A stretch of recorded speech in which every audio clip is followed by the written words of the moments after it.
Hello everyone, this is the Southeast by Southwest podcast, a podcast exploring Asian food, New Mexico, and the stories they share. So it's been a little while since I recorded, and there are a number of reasons for that. Number one is that this podcast is a labor of love. I do it out of love and an interest for the subject matter, and for sharing the stories with all of you, and also connecting with my own Asian identity. Another reason is that I have been doing other food-related projects that might be interesting to you. One of them is that I will be teaching a Thai cooking class at Open Kitchen in Santa Fe at the end of January. And if you're interested in learning more about this, I'll be teaching one class a month from January through March, focusing on different regional cuisines of Thailand. And you can register through Open Kitchen LLC. Look them up on social media or online. You should easily find them. Another reason is that I have been developing new and exciting, hopefully, episodes for all of you, with a focus more on the story behind the food and the people who make it. So I hope that you like the change in tone and focus that I'm going for in the new year. And speaking of the new year, I know that we're on the very verge of it. Even as I speak, it's December 31st. You may well listen to this episode in 2022, but I wanted to do a look back, and I wanted to connect with my other Asian chef friends and see how it is that they celebrate and hold space for the holidays. You know, I was raised in a bicultural home myself, and so we had a blending of traditions that happens, I think, in all bicultural homes to a certain extent. And I was wondering how other people in New Mexico are navigating it. So I called up a few of my friends from past podcast episodes. Jenn Yi from Myung's Farm and Little Boo Pop-Up in Albuquerque. John Katrinak from Subak Soul Bowl in Albuquerque. As well as Krina Cake from Planty Sweet in Albuquerque, just to hear how they conduct their holidays and how their cultural experience has informed that as well. First, let's hear from Jen of Myung's Farm. Well, thank you for taking this call and for being flexible on the schedule. Oh, yeah, of course. I've been curious to hear what's up with you. You've got a lot of cool stuff going on. It seems like God. Some new developments. Or busy? Dumb.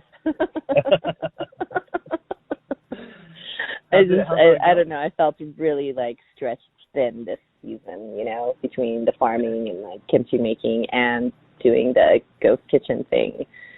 Yeah. Well, and I mean with your pop-ups, how's that been going? You've been doing it for a little while now. We're gonna start doing a pop-up in Santa Fe soon also. Do you know Laurel? Ooh, I forget her last name. She's managing, there's a new place opening up across the tracks from the rail yards. It's called Altar. Have you heard of that? I have not. She's some badass, witchy who's, brewing up all this gin and vodka up there. Whoa. And I got a little tour of the facilities, and it's flipping gorgeous. It's so beautiful. I think she's going to blow Santa Fe out of the water. It's so, spot on, her stuff. Yeah. So I'm going to start doing pop-ups up there on Thursday night. It's nice. So, in the new year? Yeah. Cool. No, I thought it was cool because when I saw your menu, I saw that you were able to, kind of expand and cook more stuff for the public that maybe, I don't know what you've done in the past, but stuff that I haven't seen you do before. Different types of dishes. Yeah.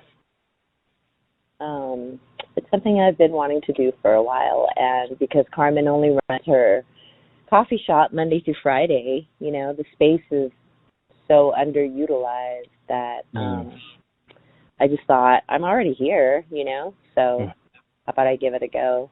Yeah, nice. Well, I'm so glad you're coming to Santa Fe and you'll be a little closer to us. Check it out. Yeah.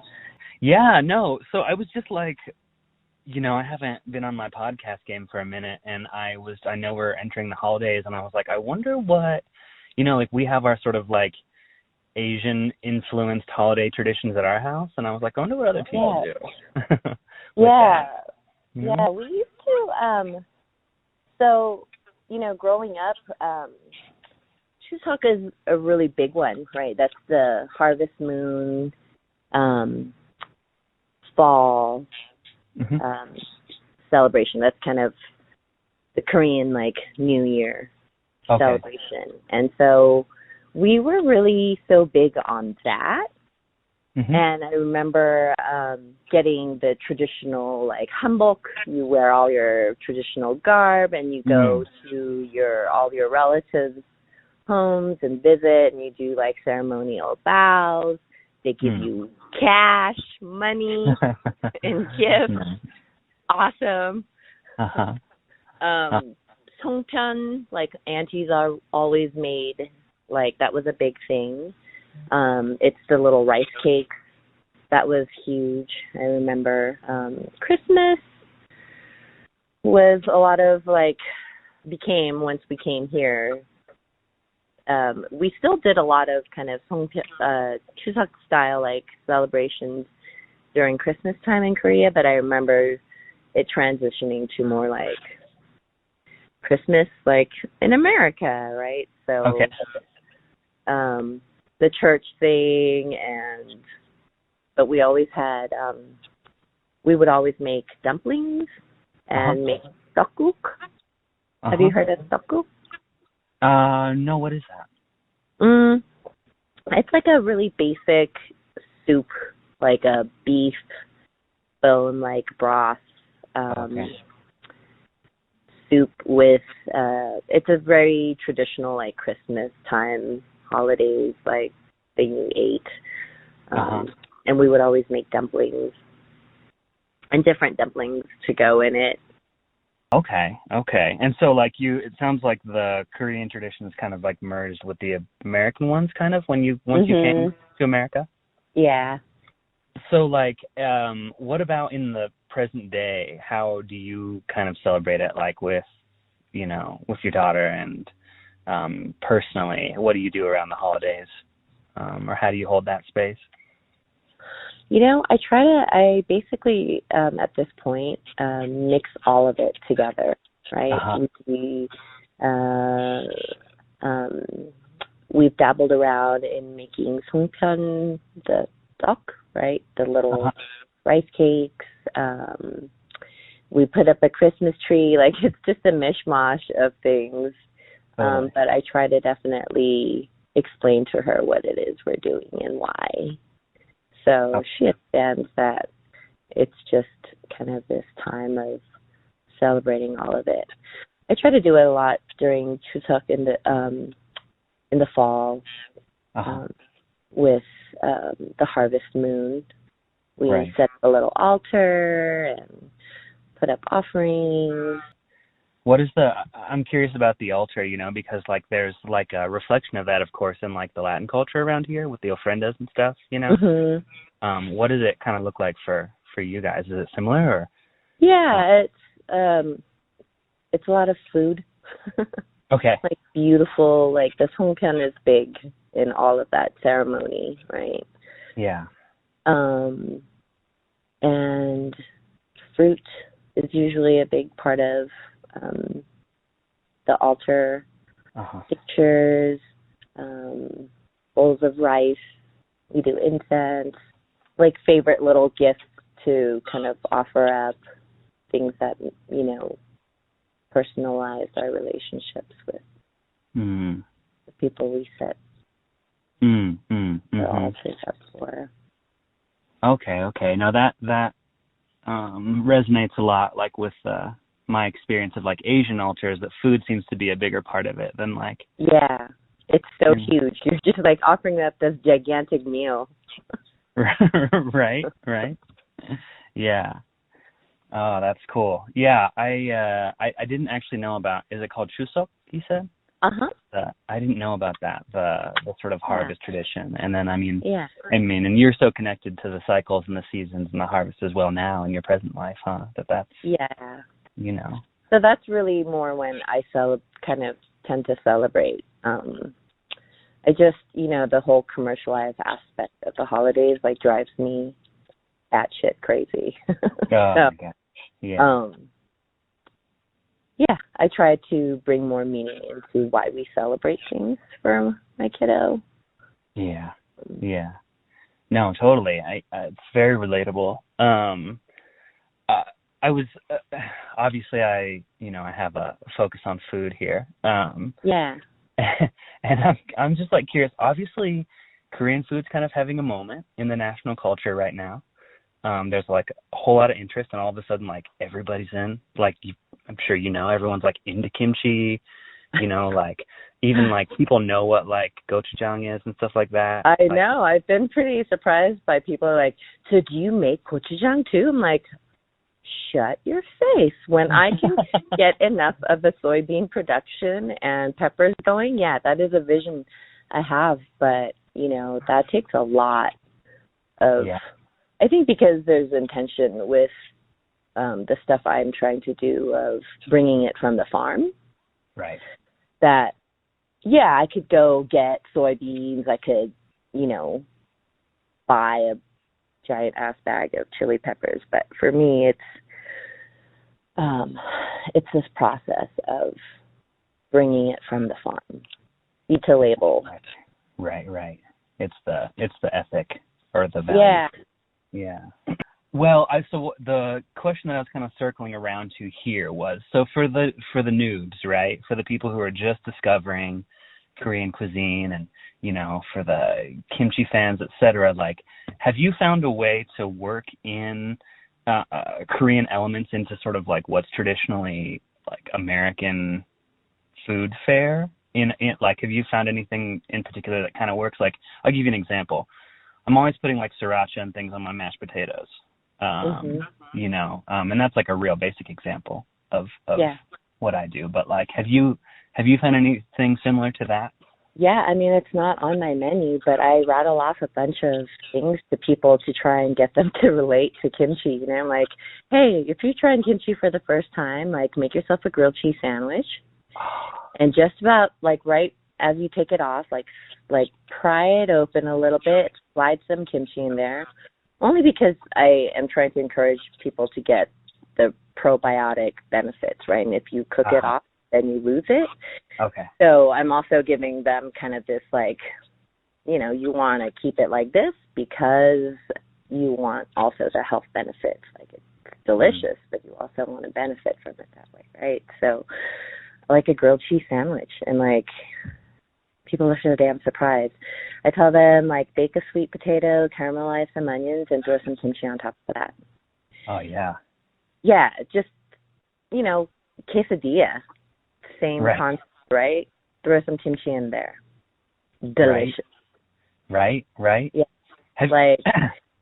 Like the purple daikon green chili kimchi I have, or the cucumber. I tell people, if you are like meat eaters, you're going to a party like this holiday season, make up a beautiful charcuterie platter and dump both of these out into the center. Like it will pop.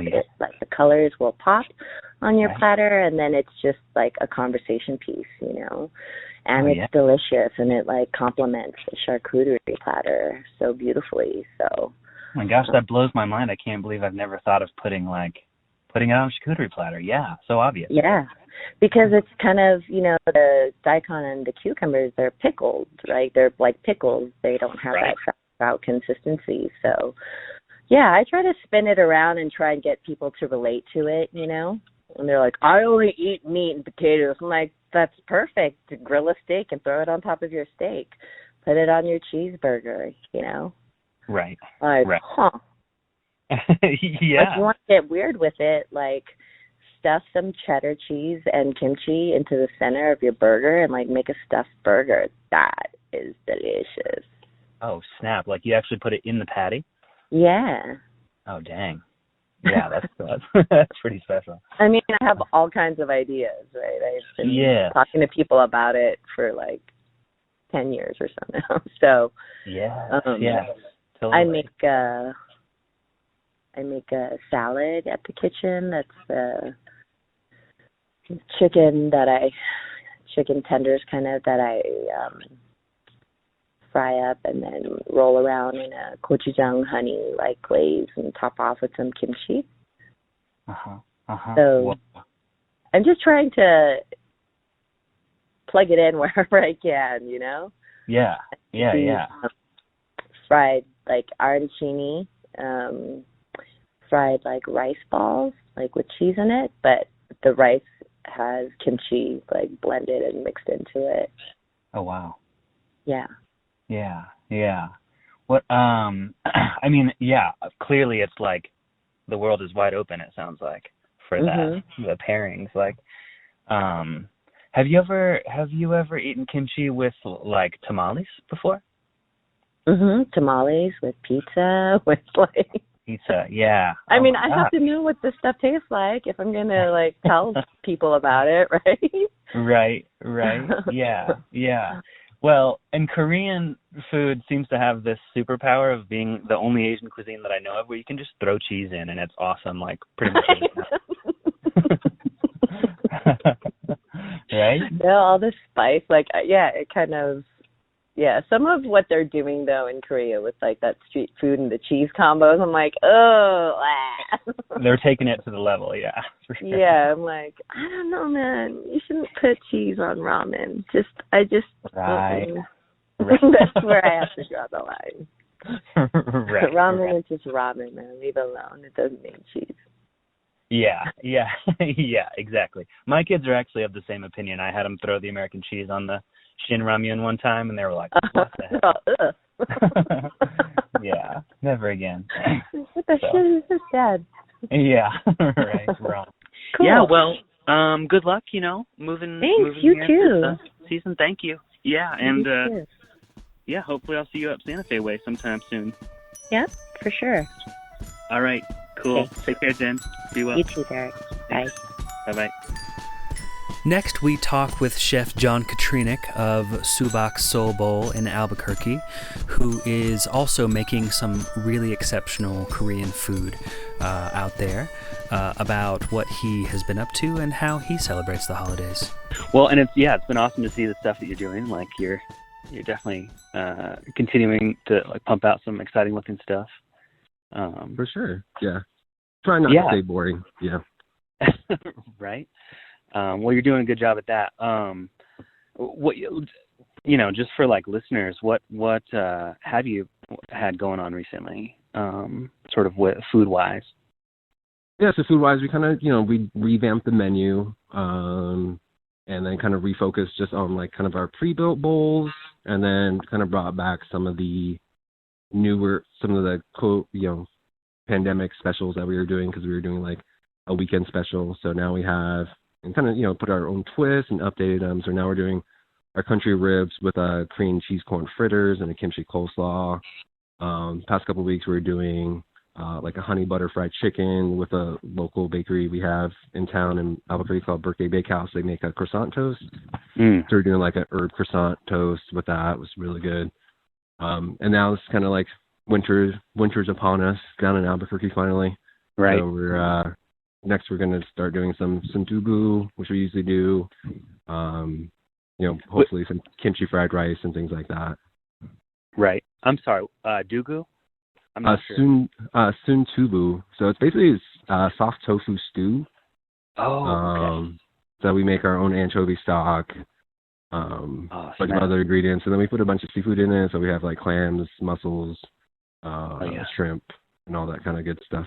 Oh my gosh. So you kind of get like all that umami, and the base for the anchovy stock is like anchovies and kelp and shiitake, onion, ginger, all that stuff. So. Right. Talk about umami bomb. Yeah, exactly. Oh, that sounds awesome. Yeah, I need to get back there.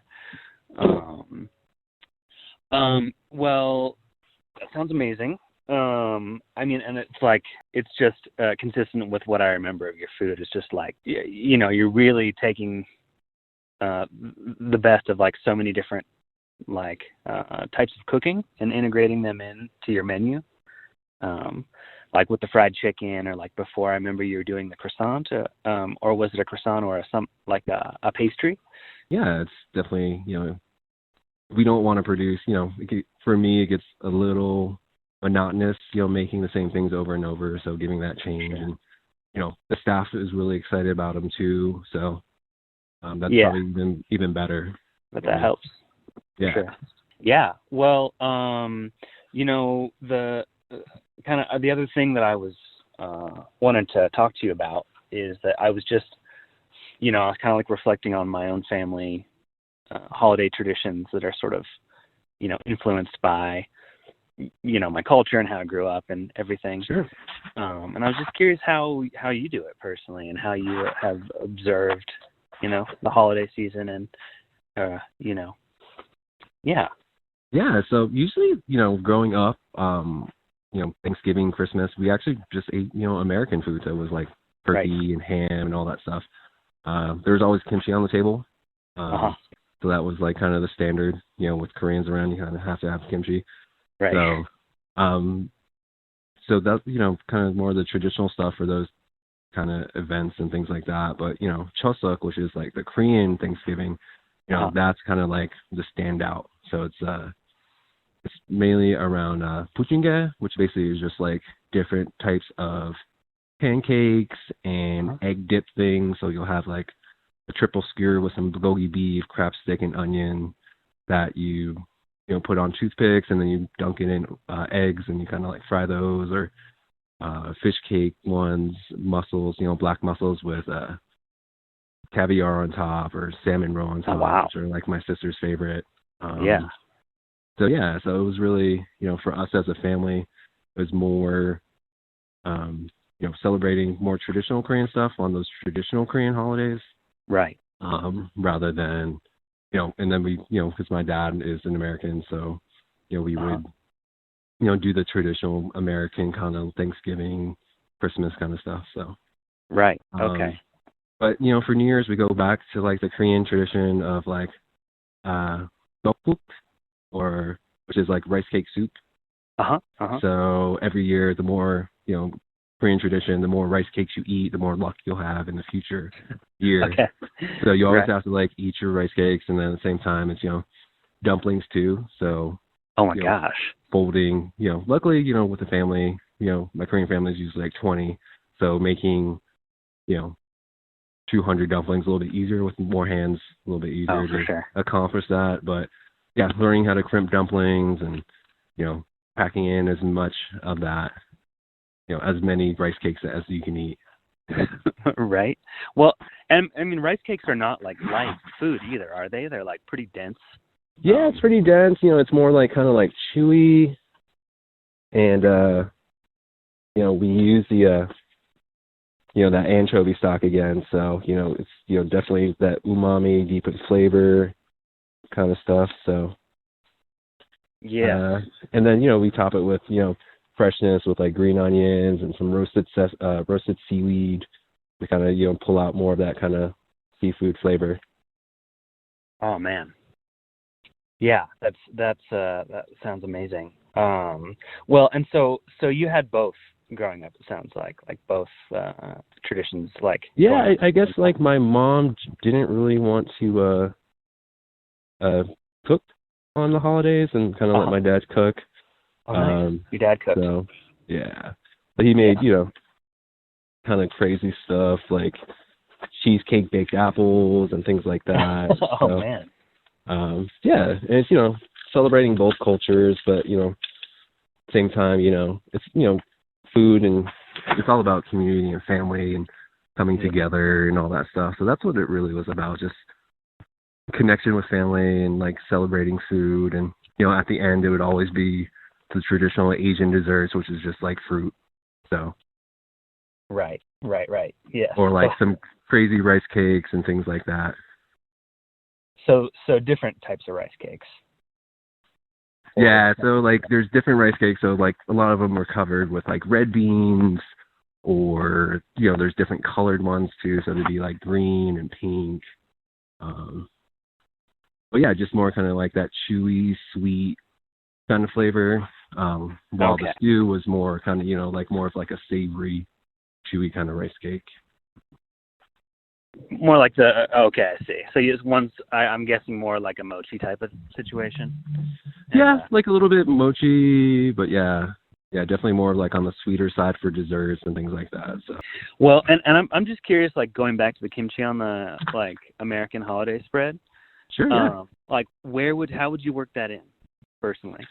So it's kind of more treated like New Mexico would be treating like with red chili. So we go with the potatoes or the turkey.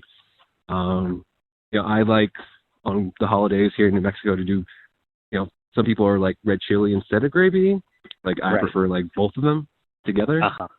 Me too. So so doing that and just wrapping up ham because we would do like a brown sugar pineapple honey glazed ham.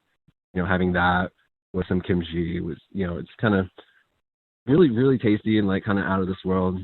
So yeah, totally. It sounds amazing. Yeah, and it's something. Yeah, I had not had kimchi at the like holiday spread. I'll have like sriracha or maybe a little bit of my kids will ask for like fried rice or something, but definitely this Christmas. I was just wondering, as an adult, like what do you do at the holidays food wise right now, or are you working, or what's the situation for you? Yeah, luckily, with owning our own business, giving actually people and employees and myself, time off, which is nice. Yeah. So I just had like my partner's family over at the restaurant for Thanksgiving. Oh, nice. So I was responsible for the protein. So we did, the honey butter fried chicken. I did, the ribs that we're doing. And then just to give people another option, we did like a parchment paper salmon. So. Oh, nice. Yeah. And so, kimchi was involved, and, they brought all kind of traditional sides, mashed potatoes and all that stuff. So. Right. But, yeah, it's definitely, as an adult, my friends came over too. They're like my neighbors, and they've been my friends for like over a decade, and luckily they live right next to the restaurant. Oh, nice. Which is crazy. But, yeah, so like charcuterie, they brought like a charcuterie board. Oh, man. All this kind of like fig jam and pickles and all that stuff. So we took, me and the lady took that home with us as well as like the extra salmon. But nice. Yeah, it's just, it's, again, like I said earlier, it's just all about, celebrating food and, just spending time together and like, sharing some food, sharing a plate, and sharing, a drink with each other. Yeah, absolutely. Well, and it's awesome just to hear you talk about it, because it reminds me of my childhood. My family had a Thai restaurant as well, and sometimes we would go there.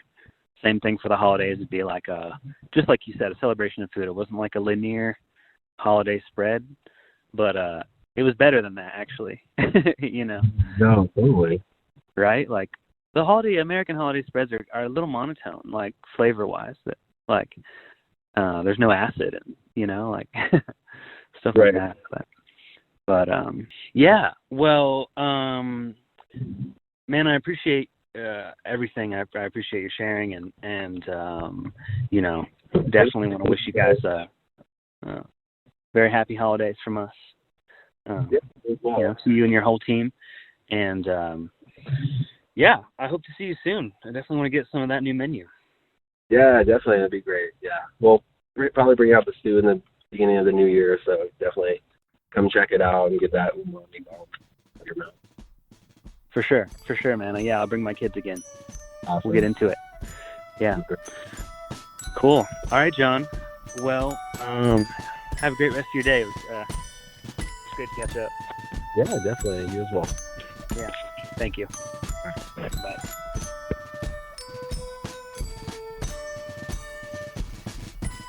So, last but most certainly not least, Krina Cake of the Planty Sweet Vegan Patisserie out of Albuquerque describes her Hong Kongese immigrant experience of the holidays and reminds us that Christmas cheer is not everyone's culture.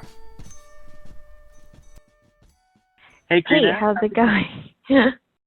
Good. How have you been doing? How's your managing?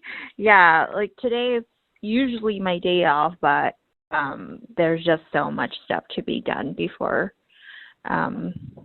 the pickups for Christmas orders. So I'm just at the kitchen prepping as usual.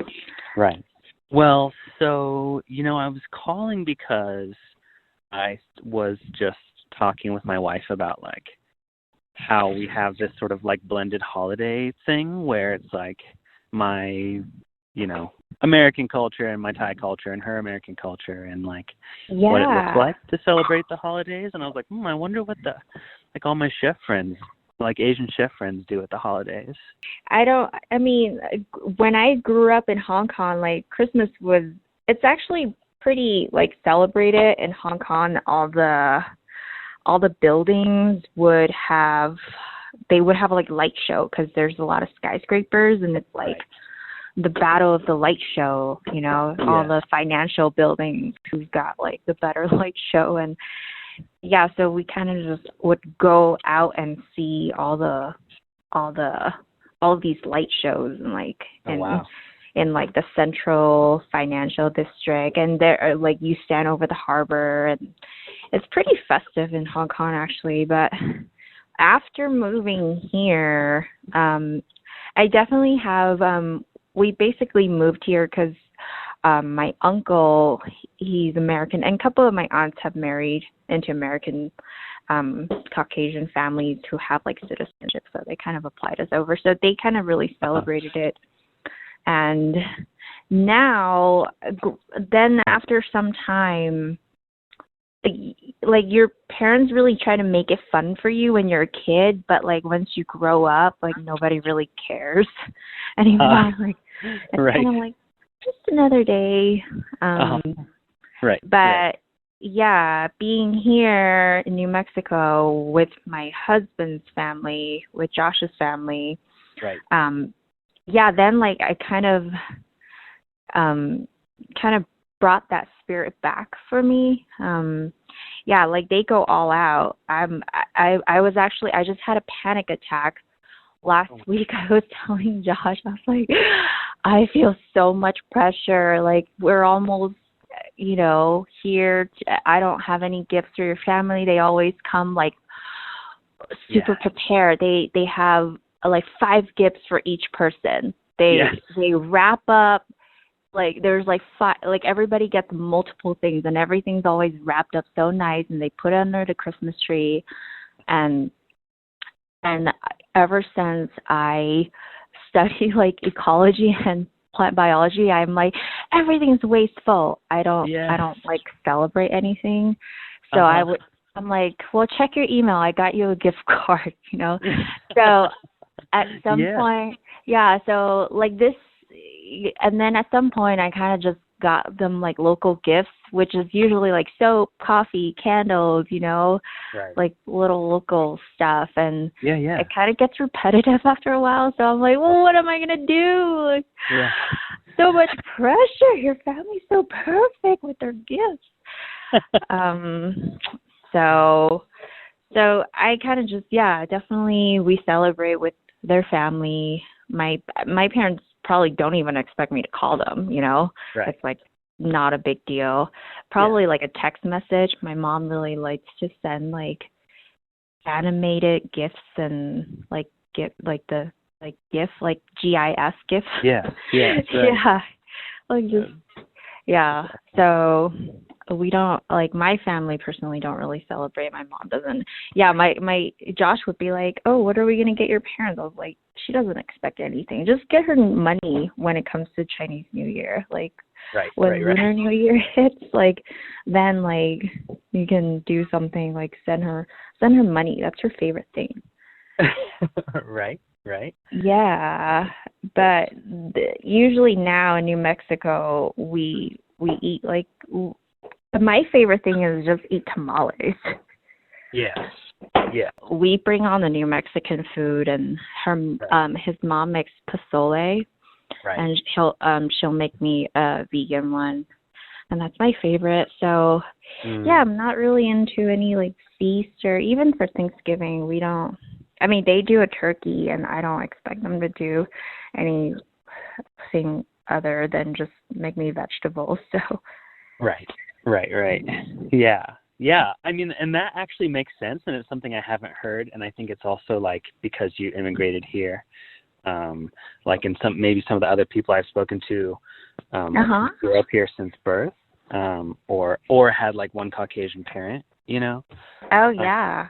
But it's like for you, it's like it was for my dad. My dad was like, I don't give a shit, like you know, like you guys do this or not, but like I'll be here for it, you know, like.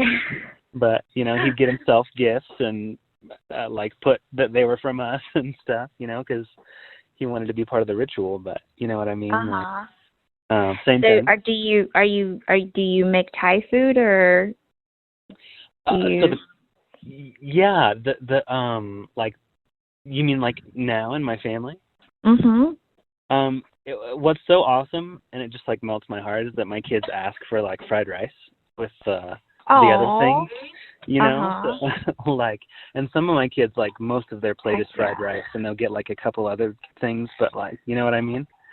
So it's like that's kind of awesome. I make it because they ask for it, and I probably would anyway. Like I'd at least try to have some like pickles or something else on the table, you know. Just like comfort food, basically. Yeah, exactly. Like, because like American holiday food is kind of boring, you know. It's like, oh my God, yeah. When I first moved here, when I was like 8 years old, and because my uncle, yeah, he's American, and I have another uncle, he's British, but usually we just, when he comes, like when my British uncle comes here, everybody just follow everything, whatever my aunt makes, and yeah, they'll do the green beans. Oh my gosh.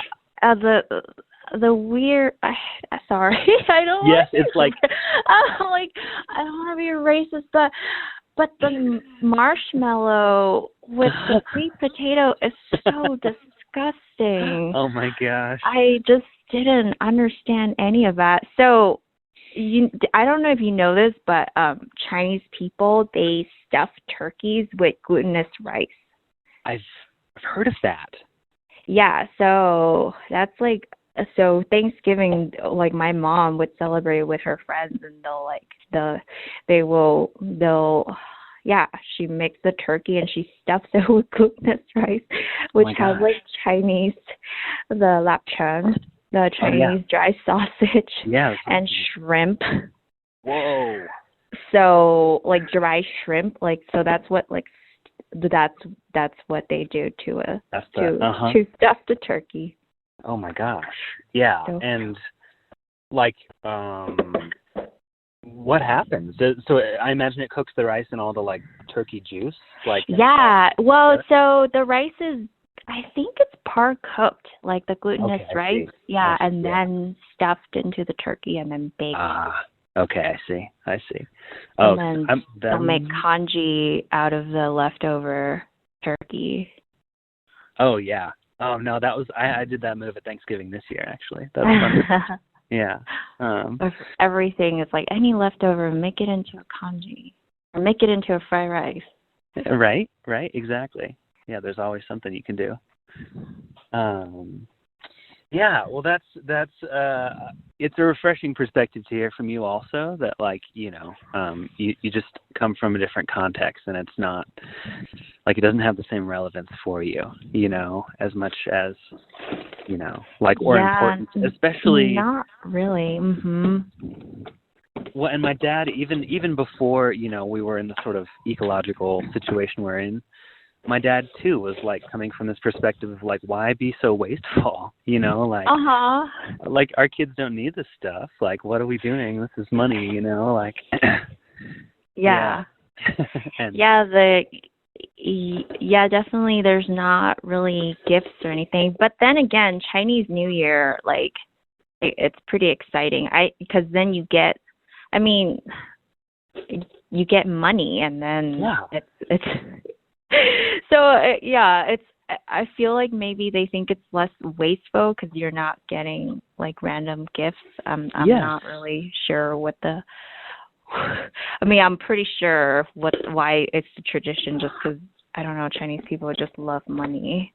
No. Like Thai people too. It's like money is love in a different way. In that yeah, culture, money is it's love, right? It's Yeah, totally. Yeah, no, and that's what my like aunts and uncles would do too, my Thai ones, was they just come up and like stick a wad of money in my hand at the holidays. I was like, right. yes. Yes. Amazing.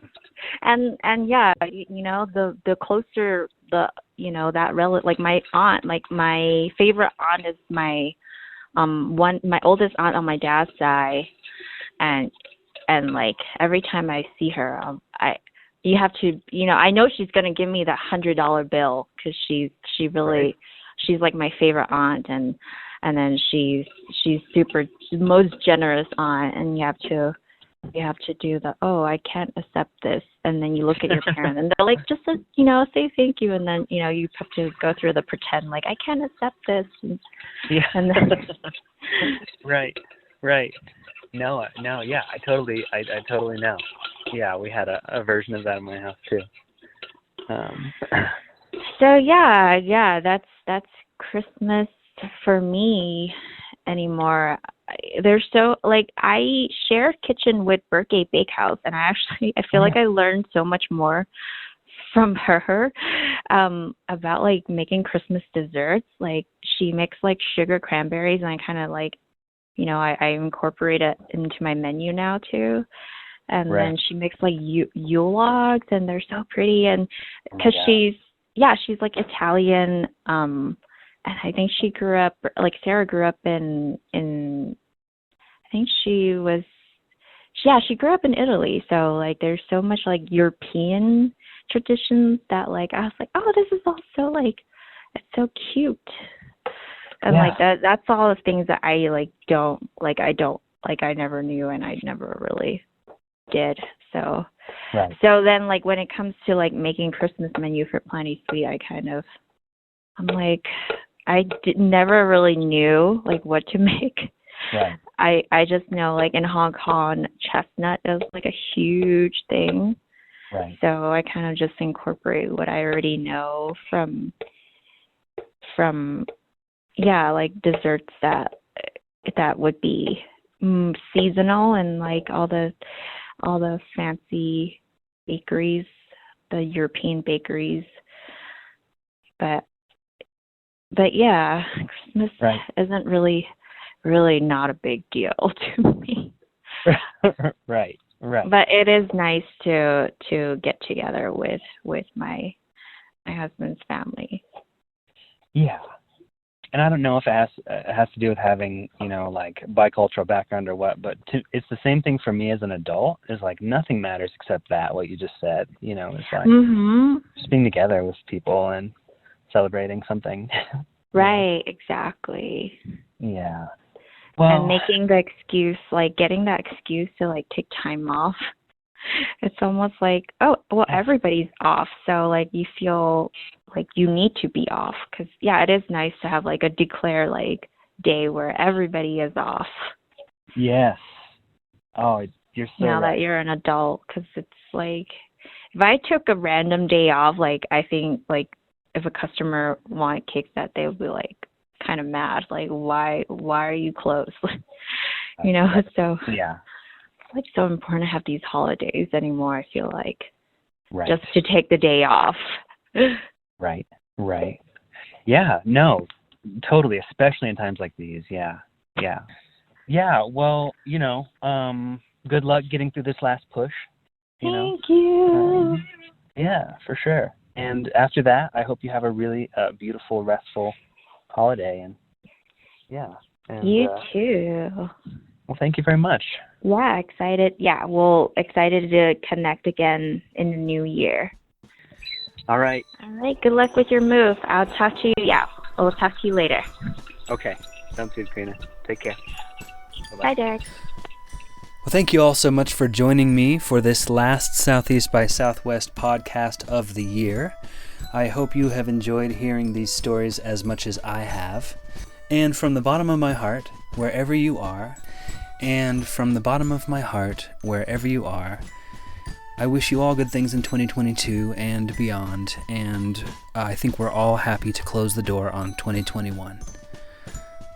Big thanks to the Holiday Squad for this Auld Lang Syne backing track, and thank you all for listening once again. I'm Derek Rugsocken with the Southeast by Southwest podcast. Please join us in the coming year for more stories of Asian food, New Mexico, and all the stories they share. Happy New Year, everyone.